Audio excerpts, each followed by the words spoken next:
Hello, beloved. Hmm.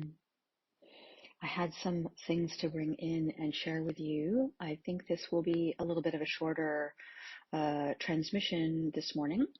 I'm recording this on September 15th in the morning Pacific time. And so what I want to talk about is the reemergence of what may feel like the splinter energy, the trap energy, the interference energy, the shadow of the splinter trap energy is showing itself. And you may experience it as a shadow or a kind of a memory or an echo, or you may experience it as a kind of another attempt to recreate the trap energy that is sort of feels like a new attempt to recreate that. It doesn't exactly matter which story feels right to you. Remember that we have increasingly the kaleidoscopic experience, the kaleidoscopic multidimensional experience of beginning to simultaneously see things through the lenses of multiple dimensions at the same time. I said simultaneously, so just a repetition, but yeah.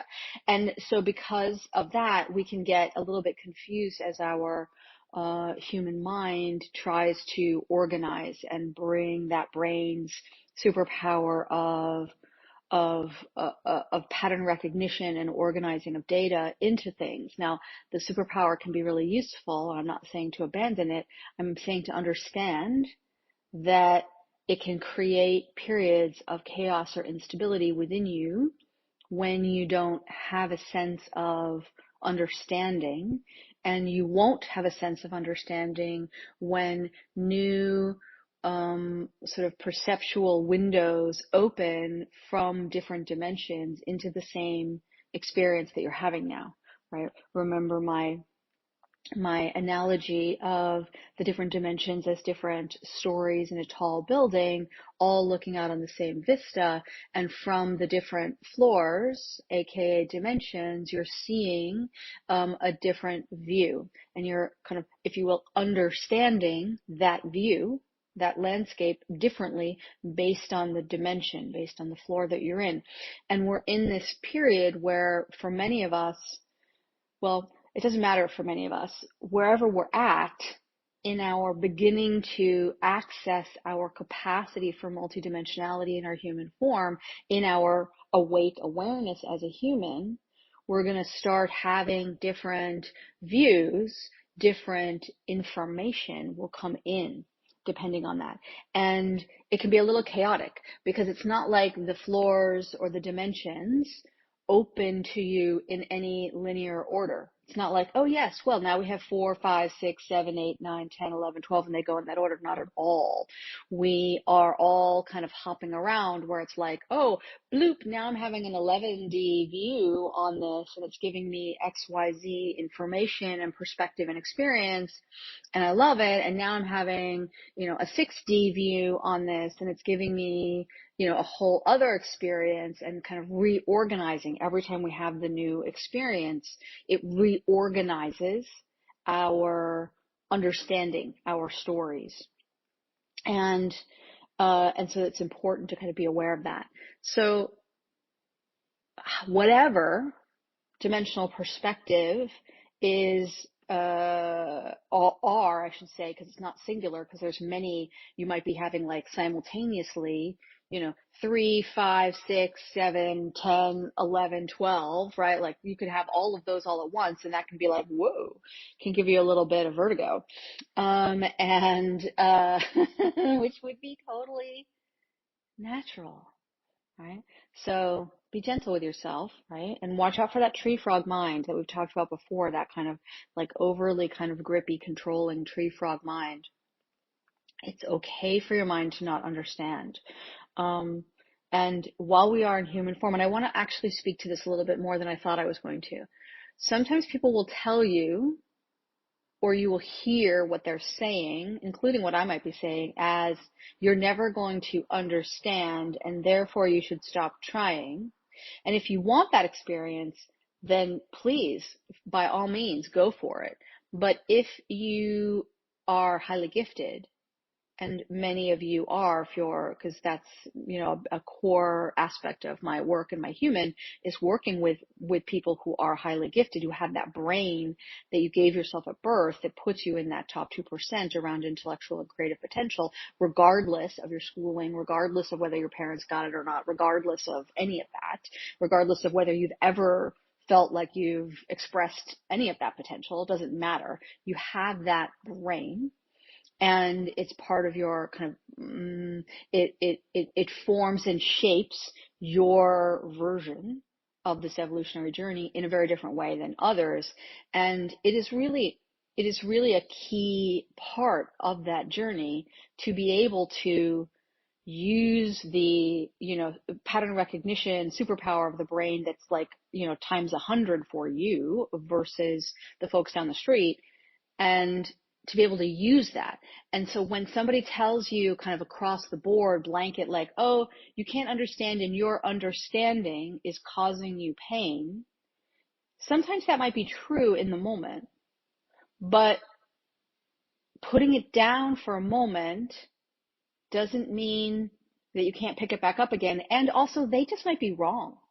They might not understand that actually you are in a particular space where it is important for you to understand. It is necessary for you to kind of pop through to the next place in your journey that you've designed for yourself. And that's why you gave yourself this brain that's always questing to understand more and organize and synthesize all the various different things that you're seeing into something new, right? So you have to hear within yourself what is right for you. And to sort of understand that's valid, that's valid. Everything's valid, of course, but particularly in this case. So this reemergence of sort of a shadow of the trap energy, the splinter energy. And if you don't know what I'm talking about energy that was placed into humanity's collective codex to stop and prevent and place a cap or a ceiling on human evolution.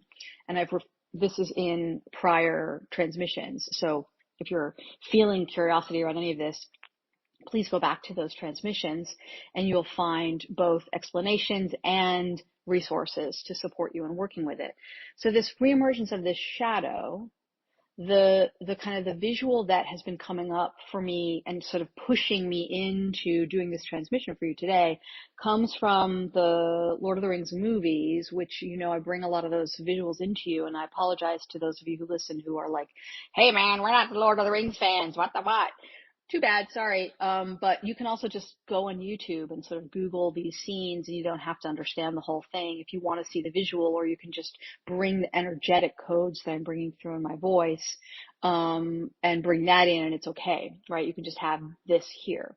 But so the visual that has been coming through really strong for me today, that actually kind of pushed me into, oh, we got to go sit down and hit record and share with the beautiful star beings about this, is this image of the Balrog when Gandalf and the Balrog are having this fight, right? And they come into the big fight, and it looks like Gandalf has defeated him and cast him down into the depths. And at the last moment, as Gandalf is sort of like, la ha ha, look at me, all victorious, and has turned away, the whip of the Balrog kind of snakes up out of the darkness and grabs him by the ankle and pulls him down.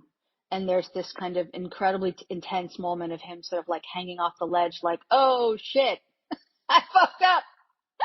And he's telling the rest of the fellowship to run, like, go, like, get the fuck out of here. Don't let my kind of death be in vain, so to speak. And he assumes that he's going to die, I believe, is how they characterized it in that moment in any event. And certainly his whole company believed that he had died. And he gets pulled down into the depths with the Balrog. And so this shadow of the splinter trap energy is whipping through you. whipping through your field like the Balrog's whip, right? And it may grab your ankle like it did his and pull you down into the depths. Now, for those of you who know the story, what happens, we find later, after everybody sort of mourned Gandalf and is just sort of devastated, and they haven't actually finished mourning, they're just kind of in devastation around it. Later, we find that Gandalf comes back, and previously he was Gandalf the Grey, and for those of you who don't know who Gandalf is, I can't even believe that you're like, you must be living under a rock, but he is a huge wizard. He's Gandalf the Grey before his battle with, and I don't mean that with anything but love, by the way. Gandalf the Grey, he, comes back as Gandalf the White. And he even has a couple of scenes in the beginning of this where he's like, not 100% sort of seems like, I'm not 100% clear who he really is. Like he's sort of like his memories of Gandalf, his life as Gandalf the Grey. There's sort of like a, I have sort of a vague idea that occurred. Not really like, okay, and it all eventually comes back to him in terms of what's useful. But this Gandalf the White story is essentially because he went through the battle, and he describes that he, fought with his enemy for millennia, for eons, out of time. And the fight went on and on and on and on and on and on and on and on. And eventually he won, and he comes back and he's Gandalf the White and blah, blah, blah. And then he sort of, the rest of the story continues from there. So the question to you is, can you return as your version of Gandalf the White? And in my last transmission, I shared a personal story of a sense of a kind of like tendril of the Splinter energy that was in the left side of my foot and leg. And so refer back to that story as one version of how you might work with this. But today, what I want to share with you is that when you are you may have the experience of when you're in that battle of just being like, fuck it. I'm just tired of this. I don't want to be in this battle anymore. And the battle is whatever.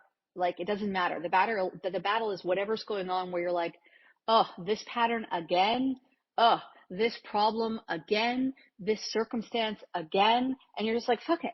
Why? I don't care. I just don't care. I'm so bored with this. Like, it's not even about like, I'm angry about it or I'm frustrated about it. I've had those experiences before. I've solved the problems. I thought the pattern was handled. I was completed with that experience.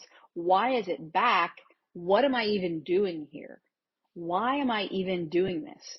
And this apathy that may rise up and may feel overwhelming and irresistible. This is what I want to talk about for a few moments, is this apathy. This is really, really important. Now, it's usually going to be the case for us that when we experience apathy, we think of apathy as the symptom and that we have to fight against it. And what I want to pose is that sometimes feel into it for yourself, because you need to develop the discernment on your own to tell when is apathy a symptom that you're going to be like, no, I reject that and I'm not dealing with that. I'm going to, focus on what lights me up and what delights me, and that's what I'm going to do. And that is what I usually suggest that we do. But there are times, and I want you to really feel into when this comes up, when it's true for you, when apathy, what if it is the cure instead of the symptom? Thinking about apathy as the medicine and the venom at the same time is what I want you to be thinking about here. So if apathy is the symptom that you're fighting, and instead in this situation it's actually the cure, what would that mean? What would apathy as medicine function like? It would want you to stop the battle. It would want you to disengage. In fact, it is. You are disengaging when you're in apathy. You're just like, I'm done with this battle. I don't care about this battle. Like, whatever. I'm out. I don't care about it. I'm not doing it. And you're stopping the battle, you're disengaging from the battle, or whatever the kind of the fix or the fighting. So stop the reaching, stop the trying to fix, all of that. And the apathy medicine is helping you to release that kind of grasping for the battle. And within whatever the pattern is, or the situation is, or the circumstances, or the battle is, inherently, by being in the battle, you are creating more of the battle. And that's what apathy wants to show you. That the duality, the polarity, the fight, when you engage in the fight, you are then bringing more of the fight, which is a maddening mental model. I want to just acknowledge, like, like it can be both like a, aha, when you kind of feel it, when you get it, when you're like, grok it, when you're like, yeah, I get it, then that can be hugely liberating. And there can be times when you're in the actual apathy and you're really in that deep apathy where you're like, oh, fuck, I don't fucking care. Nah, why? I don't even care about any mental models, right? Which is perfect. So it wants you to see how you are consenting again and again and again to the trap in some ways. All right? And that you don't have to. Now, I've had the experience in the past many times of when kind of the sort of shadow stuff is coming around in whatever way, that I just get automatically, without my intent, my human awake awareness making a choice to do this, that I just get kind of cloistered, bubbled up in some way that I've experienced as very protective. And I may even feel a sort of what I would think of as sort of a higher version of apathy. Like the highest version of apathy in many ways, you might think of as like detachment. But what I want you to be aware of, remember I said about apathy being the medicine and the venom, and I want to thank my good friend who may be listening to this for bringing that phrase to me, because he was like, oh, apathy is the medicine and the venom. And we were both like, whoa, because we were both working through and bringing in some awareness on these pieces yesterday. And so this idea, remember that I said this, right? Apathy is the medicine and apathy is the venom. So apathy as the venom, sort of the lower version of apathy as the venom, can detach you from life force. And this is what you want to watch out for, is the way that apathy can tip over into nihilism, into kind of there's lots of false narratives on either sides. Again, it's sides, it's polarity, right? And so apathy itself can kind of push you off into one or the other of these, where you kind of get into this kind of nihilistic view of nothing exists, nothing is real, nothing matters, it's all an illusion, it's all a game. Maybe it is all a game, but does nothing matter? You get to choose, right? You can choose whatever experience that you want. And so if that appeals to you, then great, go with that. But if it doesn't really appeal to you, or it doesn't feel correct in your own discernment, and I can tell you that it doesn't in mine, then what I want you to think about is the way that apathy as venom is turning you away, disconnecting you from life force itself, from the deep sacred current of life force itself. And life exists. Life force exists. Whether you believe that or not, whether you exist or not, life force exists. And whatever your kind of kaleidoscopic dimensional viewpoint might be at any given point in time on this, larger sort of journey, what are we doing? Is there a we? Is there just me and you're all just mirrors of me? Is there does none of this exist? Blah, blah, blah. Life force still exists no matter what, and I will stand for that. You don't have to believe me or agree with me. That's completely fine. But that is sort of like a stake that I will put in the ground. And say that feels to me very much like an incontrovertible truth, and maybe the only incontrovertible truth that I've ever really stated or believed in, that I feel is true across all dimensions. That's what I mean by that. Because there are things that are absolute truths in certain dimensional viewpoints. Okay, so as you're playing, if you are, with apathy, how can you work with it from its higher version? And how can you just allow it to let you sink into life force? To just be like, I'm apathetic about all the rest of this. Everything else that I'm experiencing right now, I just don't give one hoot or holler about. It's like, whatever, I'm out, playa. And instead of sort of checking out for real, which would mean ending your life, which is, always your choice, but also we can get into people making that choice when they're actually not of sound mind to do so, which is typically what's going on. The higher version of that apathy is to just be like, let me sink into, surrender into life force. And the visual that I keep having of this is of like sort of like a person kind of going into the water and sort of sinking down into the water with their arms open and kind of like, if you were flat out, if you were stretched out entirely, then you would float. But this kind of like almost as if you've sort of fallen backwards intentionally, just let yourself kind of fall off the dock butt first. I'm going to try to find an image of this online because there's got to be a fun image of this online. And you're kind of like your body's in sort of a V shape and you're just sort of going down into the water, right? But the water, not to drown, the water in this image is life force.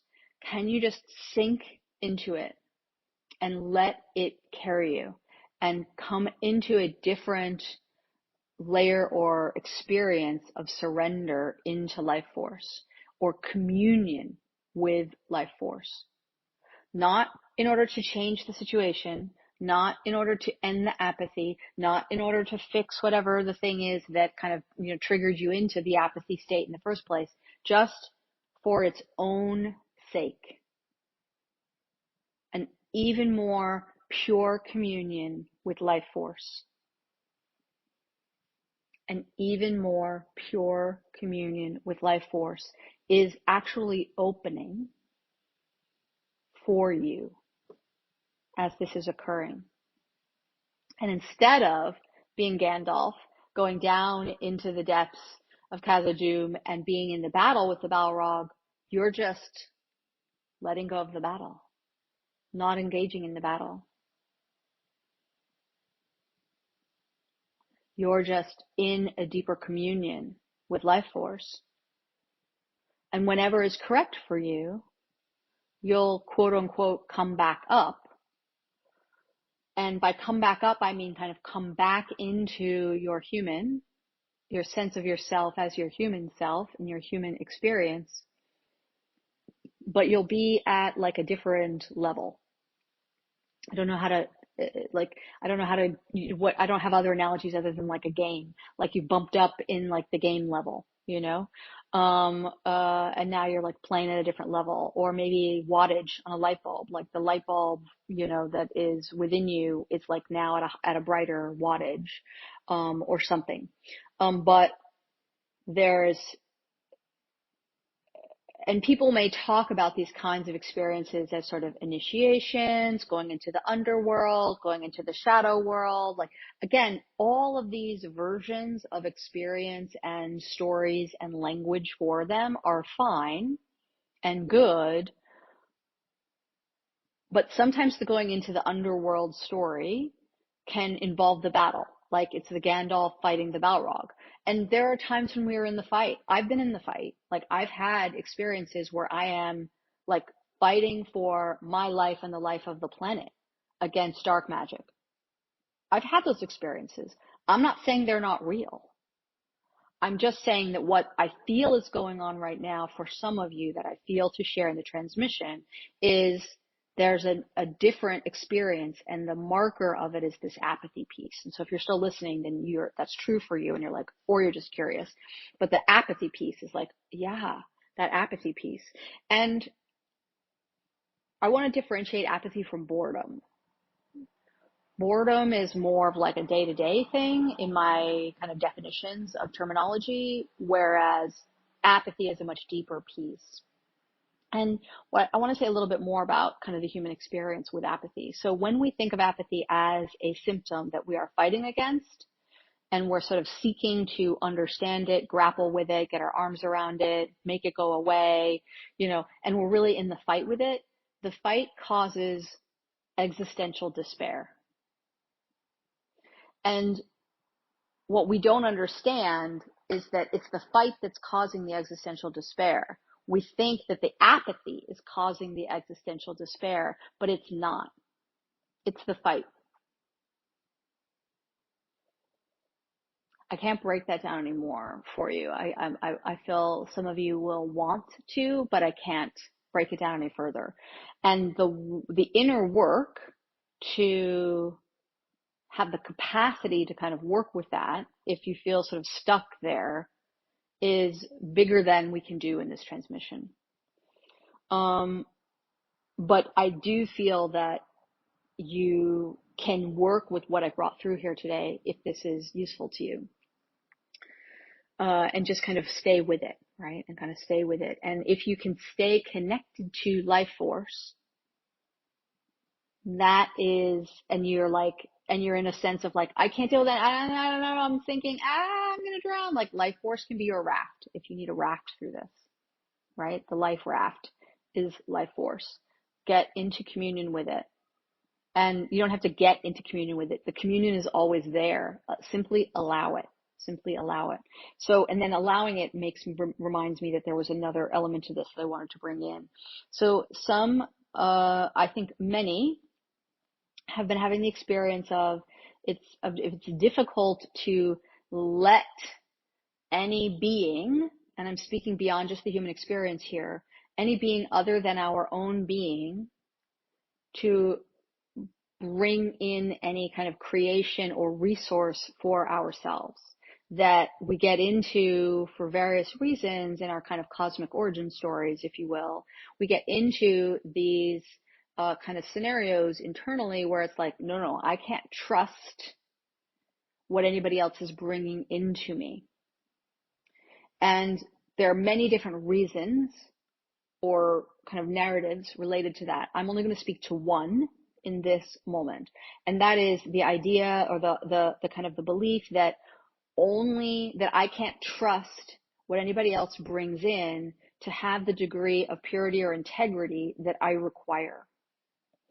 And I don't trust that because I previously, in some other experience, allowed other resource to come in, and it was lower integrity, and it kind of polluted or contaminated me and my experience in some way that was significant enough that I then kind of erected this, like, okay, only me. And this is, I think, a very common specific version of this experience energetically for highly gifted people. And one of the reasons to give yourself that highly gifted brain is to work through some of these things. And so as a result, one of the kind of the common experiences of highly gifted humans is, if you want something done right, you got to do it yourself.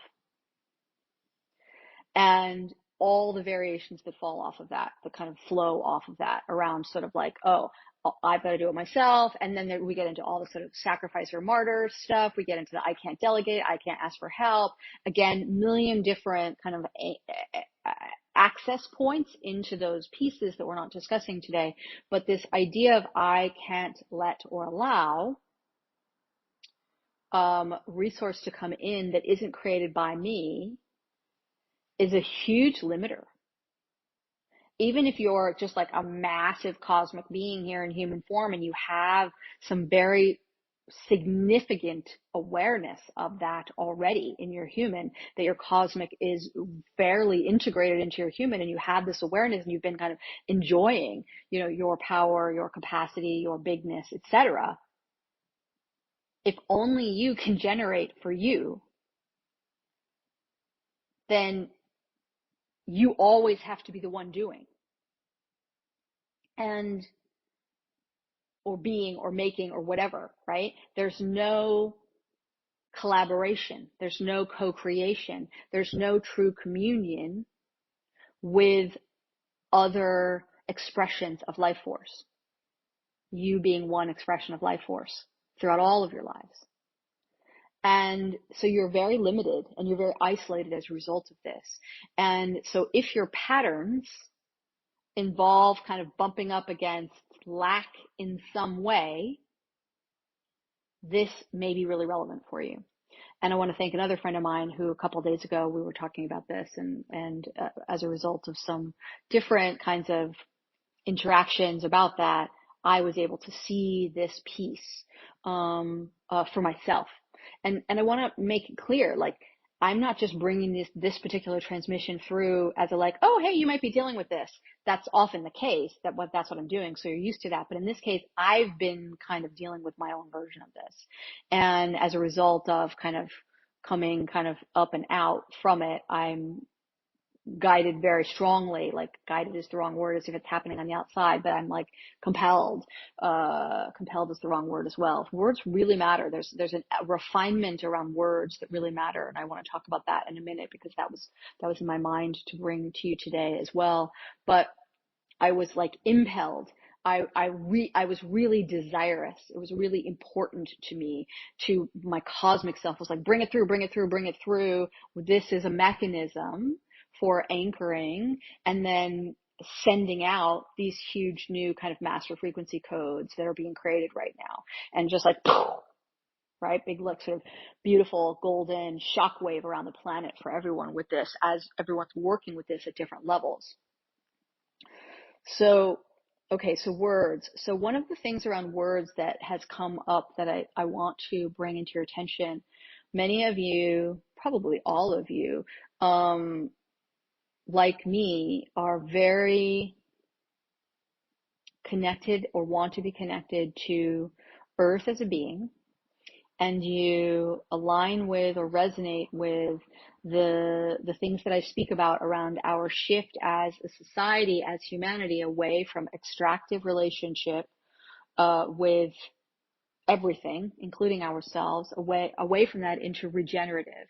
And what that looks like in terms of how humans are accessing resources from the earth to use for powering things in various ways.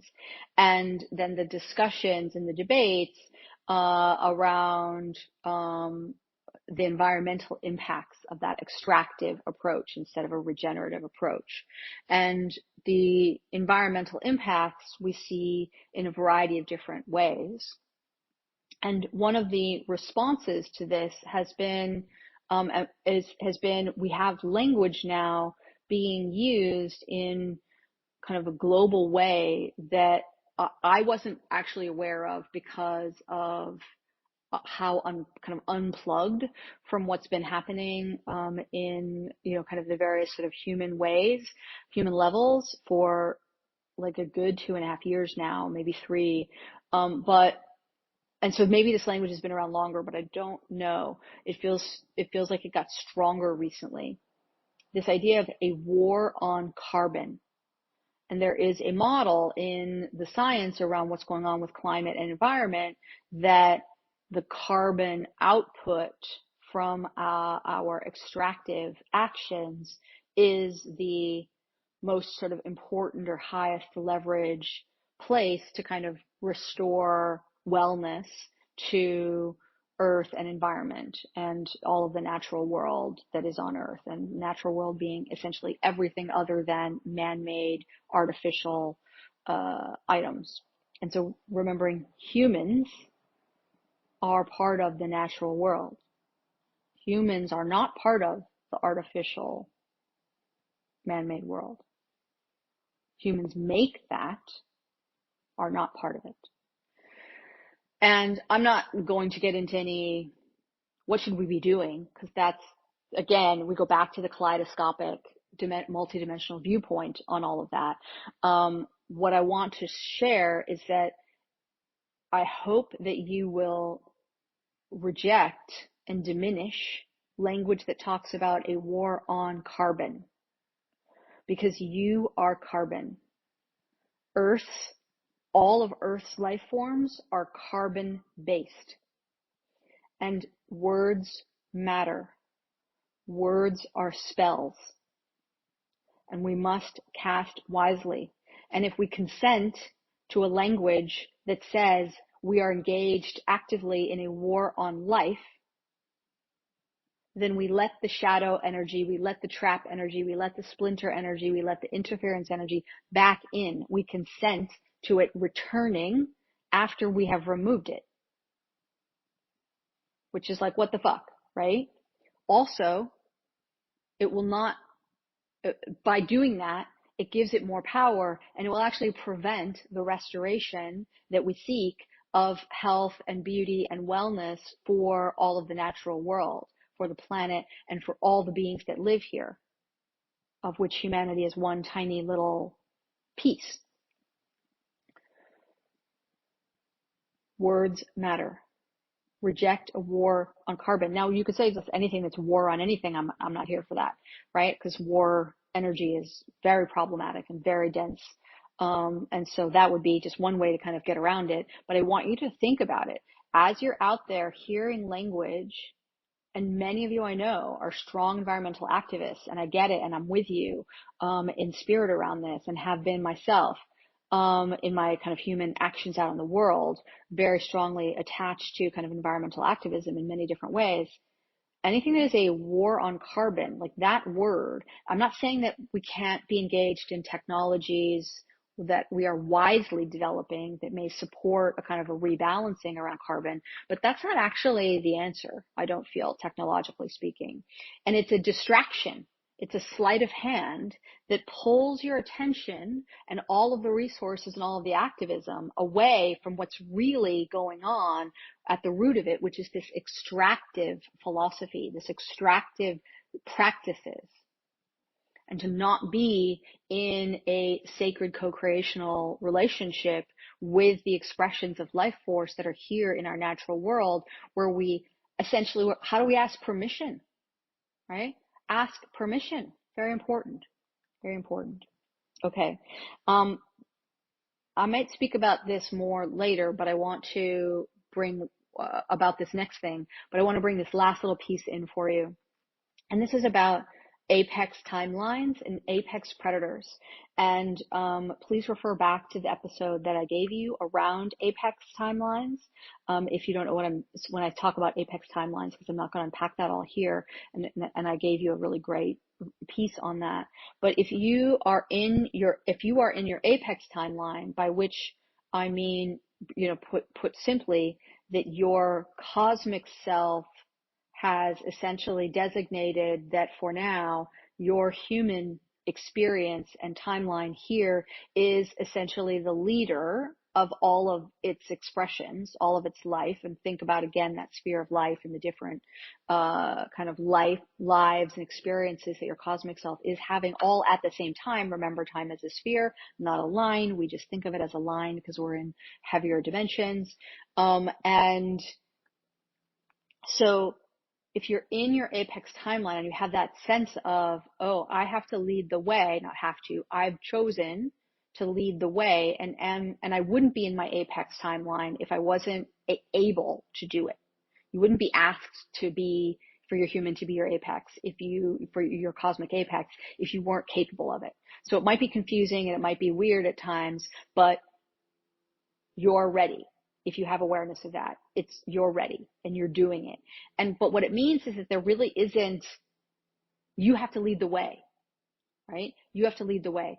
And some of you who heard me in my first share about apex timelines, because there's been a couple of them, I kind of struggled with, is that really like the word that I want to use? Apex thinks that, like, for me, that word is so tied to this idea of apex predator. And do I really want to kind of invoke that? And I struggled with that briefly. And then, within like a day or two, I was like, nope, that's correct. That is the correct words. And I'll understand more about that later. Here's what I understand about it now. The apex predator has a lot to teach you. The apex predators in the natural world. And there's some debate about whether or not humanity is an apex predator or not in the scientific community. And generally that's resolved by saying that because of the, intellectual capacity to create tools and weapons and blah, blah, blah, therefore it is, whatever. We can put that to the side. I want you to think about other apex predators in the world, in the natural world, and how do they live? How do they function? Our kind of entertainment media stories have taught us that predators are bad, have taught us to hate apex predators or to be afraid of them, right? The movie Jaws, which is a fucking great movie. I love that movie. But the movie Jaws really like turned us away from the great white shark. Many different stories exist that turn us away from bears or wolves, right? These are all apex predators that it's like, oh no, they're bad, they're bad, they're bad, they're bad. Put them away. That is a feature of interference energy that does not want you to come into relationship with the wisdom of that leader in its ecosystem. The apex predator is a leader in its ecosystem. It only kills what it needs to survive, and not survive in like, I'm not talking about like survive is the wrong word, but it only kills what it needs. And it doesn't kill mindlessly, and it doesn't kill for the satisfaction of killing. Humans do that. Other beings in the natural world don't do that. And the apex predator's killing in its ecosystem is what keeps order and allows a correct flow of life force to occur in that ecosystem. And we see ecosystems get super messed up when there's an imbalance in that way. I was just reading the other day about a kind of deer on Maui, I believe, that was introduced into that environment that didn't belong there, and there's no natural predator there for them. And as a result, there's been massive devastation because the deer have just multiplied and multiplied and multiplied. And they're just like, hey, we're just hanging out. We're just like eating all the things and doing all the things and walking around. It's completely destructive to that ecosystem because there's no natural predator.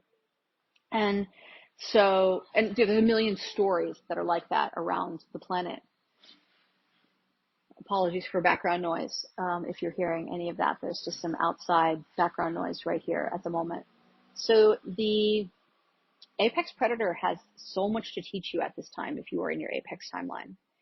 It wants to teach you how to be a wise steward of the ecosystem that you are in.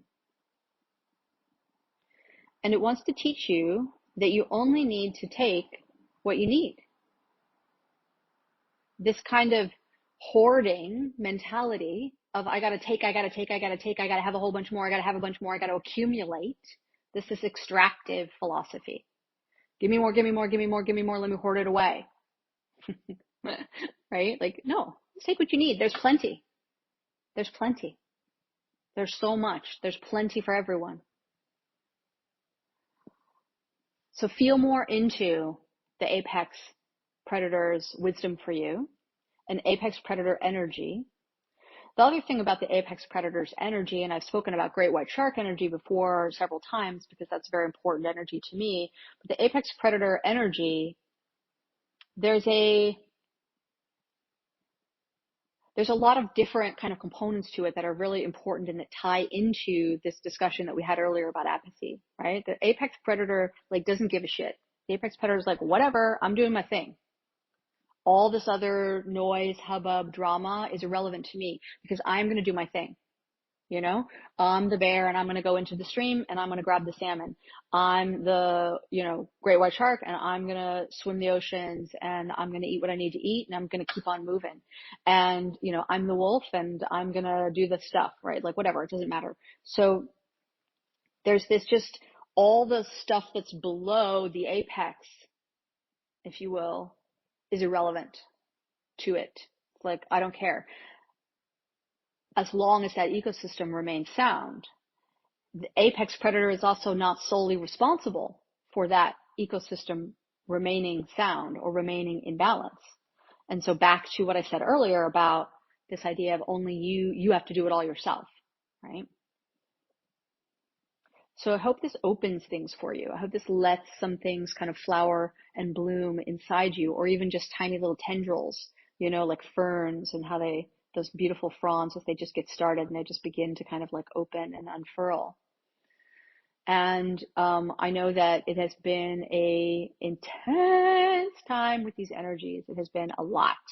And I told you, I warned myself and all of us that we were in this big refining period. And by refining, I mean like the kinds of things are coming back up in order to support us to kind of bump up to the next level of, you know, quote unquote, playing the game. And that's what it's doing. And we have this period that we're in leading up to the fall equinox, or September equinox is what I'm going to call it, because depending on your hemisphere, it may be the spring equinox. But this September 23rd is, you know, 22nd, 23rd, 24th, because depending on kind of where you're at and whatnot, and these things aren't like boom for everybody, you know. This is a huge inflection point. And if wherever you're at, whatever you're experiencing right now, I want you to understand, like, whether it's amazing or it's rough, it doesn't matter. The quality of it, whatever you're experiencing, is preparing you to essentially be able to handle that inflection point. So you may be feeling a sort of like, it may start to feel, particularly as we get closer, that kind of like gathering in, crouching in, getting ready for the big giant leap, you know, that kind of vibe, like you're on the diving board and you're kind of like going down before you dive off, right? Dive up and off. There may be a sense of kind of things kind of coalescing in that may not be here yet for you. Or it may be there in moments, but then it goes away again and you're like, wait, did I lose it? No, you did not lose it. Just keep on. When in doubt, come more into your communion, surrender into your communion with life force, and just float in that. Float in it. Float, float, float. And really, when you're in that really deep kind of floating communion with life force, that is the slipstream that I've spoken about before. And the stream's flow can vary depending on kind of where you're at. So sometimes the slipstream is just zoop, carrying you right along at rapid speed and rapid pace. And we love that. Like, that feels fantastic. That's what I'm here for. I signed up for that. But we may have moments where it's like, oh, whoops, the slipstream just like went into this really interesting kind of little eddy spot where the waters are swirling around, or they're very still and there's no movement. It'll move again.